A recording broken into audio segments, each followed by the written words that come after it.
నా పేరు శరత్ చంద్ర. ఏం చేస్తుంటారు మీరు? పవర్ ప్లాంట్లో జాబ్ చేస్తానండి. ఏం చదువుకున్నారు మీరు? ఎంఎస్సి చదువుకున్నానండి. మీరు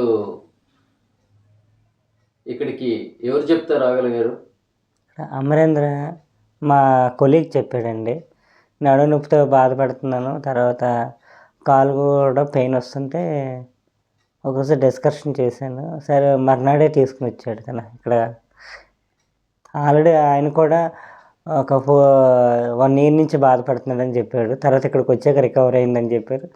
ఏంటని చూద్దామని వచ్చానండి.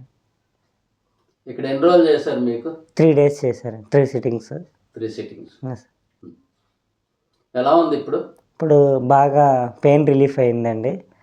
ఇది చాలా ఫ్రీగా బాగుందండి. మీకేం సలహాలు ఇచ్చారు? ఎర్లీ స్లీప్, ఎర్లీ వేకప్, అలాగే నైట్ షిఫ్ట్లు అయ్యి కొంచెం సాధ్యమైనంత వరకు వెళ్ళొద్దని చెప్పారు. ఎర్లీ డిన్నర్ కూడా చెప్పారు. Early lunch, early dinner.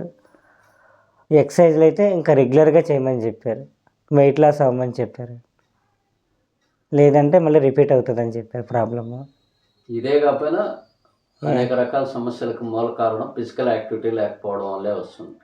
Yes sir. అందుచేత ఏంటంటే రోజు కనీసం వారంలో 5 రోజులన్నా యోగా, ఎక్సర్సైజు ఇలాంటివి చేయాలి. ప్రతి ఒక్కరం కూడా ఆరోగ్యంగా ఉండాలంటే. మీరు మీ అనుభవాన్ని మీ మిత్రులతో ఏమన్నా షేర్ చేసుకున్నారా మీరు? షేర్ చేసుకున్నానండి. ఆల్రెడీ ఒక కొలీగ్స్ చెప్పాను, వాళ్ళకు కూడా ప్రాబ్లం ఉందని చెప్పారు. తర్వాత వాళ్ళు కూడా వస్తామని చెప్పారు. మీ ఫ్రెండ్ కూడా తీసుకొచ్చారా? తీసుకొస్తున్నారు. రేపు వస్తా అన్నారండి ఆయన. మీరు 3 రోజులకి క్లియర్ అయిందండి. మీరు ఇంకా ప్రజెంట్ అయితే ఏమీ లేదండి నాకు. ఓకే. బండి మీద డ్రైవ్ చేసినప్పుడు చూడాలి. ఓకే. Thank you.